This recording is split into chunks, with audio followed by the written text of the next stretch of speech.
তো আজকে আমি ছোলার ডালের লাড্ডু বানাবো, তোমাদের সামনে রেসিপিটা দেব। তো ছোলার ডালের লাড্ডু বানাতে গেলে কি কি লাগছে উপকরণগুলো একটু দেখে নাও। এই দেখো, এখানে ছোলার ডালটা পুরো ভিজিয়ে নিয়েছি, বেশ অনেকটাই নিয়েছি। আর এখানে নিয়েছি চিনি, আর কয়েকটা এলাচ নিয়েছি, আর এখানে কিশমিশ কাজু নিয়েছি। তো এগুলোই লাগবে। এগুলো দিয়ে কিভাবে কি বানাবো তোমাদেরকে দেখাচ্ছি, চলো সাথে থাকবো। এই যে আমি পুরো ছোলার ডালটাকে একদম মিহি করে কিন্তু পেস্ট করে নিয়েছি। এবারে এটা দিয়ে আমি কি করছি তোমরা দেখতে থাকো। বন্ধুরা দেখো, এখানে তেল গরম করতে দিয়েছি। তো এবার কিন্তু এইগুলো আমি বেশ ছোট ছোট কিন্তু আকারে কিন্তু দেখো বড়ার মতন করে ভেজে নেব। খুব বড় করব না, জাস্ট এটা যে কোনো আকার হলেই হবে, কোনো এই আকার করতে হবে এমন কিছু ব্যাপার নেই। তো বড়ার মতন করেই আমি কিন্তু একটু ভেজে নেব।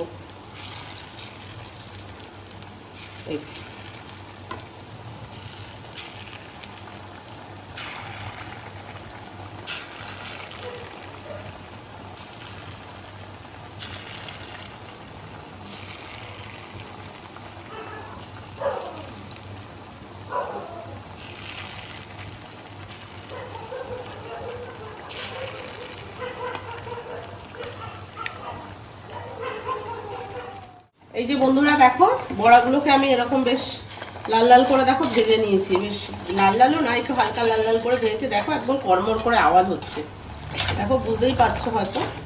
এই এবার এগুলোকে আমি তুলে নেব। এই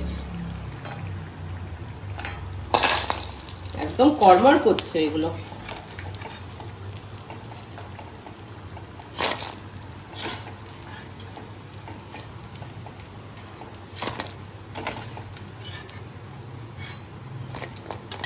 তো চলো এবার এগুলোকে আমি একটু ঠান্ডা করতে দেব।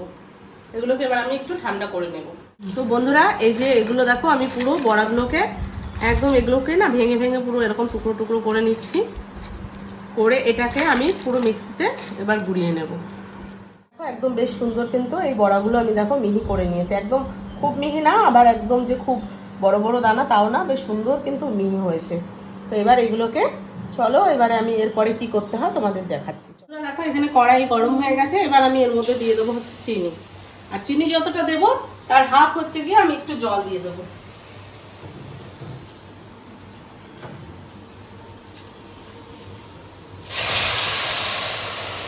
জল দিয়ে দিলাম। এবার এটাকে পাক হতে থাকবে। আর তোমরা একটু কালারের জন্য সামান্য একটু হলুদ ব্যবহার করতে পারো, একটু কালারের জন্য, বা কালারফুল তোমরা যেগুলো কালারফুল পাওয়া যায় না, তো সেগুলোও তোমরা দিতে পারো। কালার পাওয়া যায় তো সেগুলো দিতে পারো। আমি একটু হলুদই দিয়ে নিলাম। তো চলো এটা বেশ পাক হতে থাকুক, আমি তারপর তোমাদের দেখাচ্ছি। এটা বেশ পাক হয়ে গেছে। এর মধ্যে আমি একটু এলাচ থেতো করে দিয়ে দিলাম। এলাচ থেতো করে দিয়ে দিয়েছি। এরপরে এই শুকনো পেস্ট করা এটা পেস্টটা আমি পুরো দিয়ে দেবো।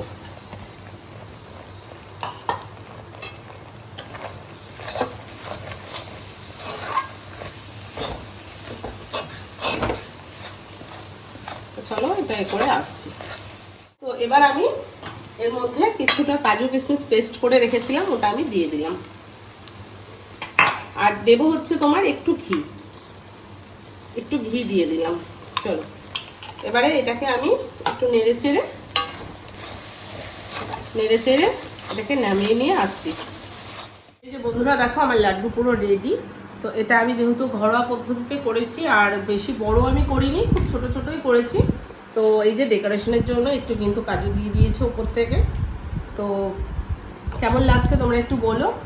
আর খেতেও খুব ভালো হয়েছে, ছেলে একটা টেস্ট করে দেখেছে, খুব ভালো হয়েছে। তোমরাও কিন্তু এরকম বাড়িতে বানিয়ে খেয়ে দেখতে পারো। তো রেসিপিটা কেমন লাগলো তোমরা একটু কমেন্টের মাধ্যমে জানিও।